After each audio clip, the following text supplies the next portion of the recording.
America இந்தியால இருக்கிற 100 கோடி ஹிந்துக்களுக்கும் விபூதி அடிக்க பார்த்திருக்கான். அதை பத்தி தான் இந்த வீடியோல பார்க்க போறோம்.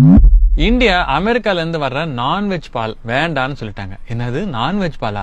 என்னங்க எனக்கு ஒண்ணுமே புரியல. அட ஆமாங்க, என்ன மேட்டர்னு சொல்றேன். அமெரிக்கா வேர்ல்ட் ட்ரேட் ஆர்கனைசேஷன் கிட்ட இந்தியா மேல கம்ப்ளைண்ட் பண்ணிருக்காங்க.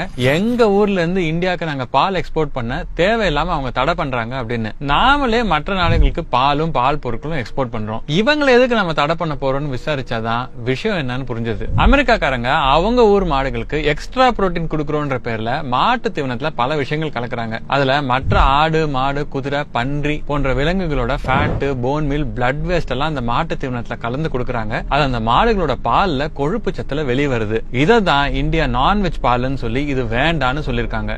இந்தியால தோராயமா 40 கோடி மக்கள் வெஜிடேரியனா இருக்காங்க. இந்துக்கள்ல கூட நான்வெஜ் சாப்பிடுறவங்க கூட வாரத்துல சில நாள் நான்வெஜ் சாப்பிடாம இருக்கிறது, கோயிலுக்கு போற அன்னைக்கு நான்வெஜ் சாப்பிடாம இருக்கிறது ரொம்ப சாதாரணமா நடக்கிற விஷயம் தான். அதுலயும் பாலுனையும் நம்ம கடவுள் சிலைகளுக்கு அபிஷேகம் பண்ற வழக்கம் வேற இருக்கு. அப்படிப்பட்ட பால்ல மத்த விலங்குகளோட கொழுப்பு இருந்தா எப்படி ஒத்துக்குவாங்க? திருப்பதி விஷயம் உங்களுக்கு தெரியும் தானே? சரி, இது அமெரிக்காக்காரன் எல்லா நாட்டுகளும் தானே கொடுக்கறான். அவங்க எல்லாம் நல்லபடியா வாங்கி சாப்பிட்டு நல்லா தானே இருக்கிறாங்க. நமக்கு என்ன கேடு அப்படின்னு சில புத்திசாலிங்க கேட்கலாம். அங்கதான் இருக்கு ட்விஸ்ட். இஸ்லாமியர்களுக்கு பன்றின்னா ஆகாது. அதனால அமெரிக்காக்காரன் இஸ்லாமிய நாடுகளுக்கு இந்த மாதிரி மாட்டுப்பால் எக்ஸ்போர்ட் பண்ணும்போது மட்டும் அந்த மாடுங்களுக்கு நாங்க பன்றி கொழுப்பு உணவுல கலக்கல அப்படின்னு ஒரு எக்ஸ்பிளிசிட்டா சர்டிபிகேட் கொடுக்கறான். என்னடே, இஸ்லாமிய நாடுகளுக்குன்னா அவங்க கலாச்சாரத்துக்கு ஏத்த மாதிரி எக்ஸ்போர்ட் பண்ணுவேன், இந்தியானா உனக்கு இலக்காரமா? ஆக்சுவலா அமெரிக்காக்கார இந்துக்களுக்கு மட்டும் இல்ல, இங்க இருக்கிற இஸ்லாமியர்களுக்கும் சேர்த்துதான் விபூதி அடிக்கிறான். ஏன்னா அந்த பன்றி கொழுப்பு கலந்த பால் தான் அவங்களுக்கும் வரும். இதை தட்டி கேட்டா இந்தியா மேல WTO கம்ப்ளைண்ட் வேற. நீங்களே சொல்லுங்க, இவனுங்களை என்ன பண்ணலாம்?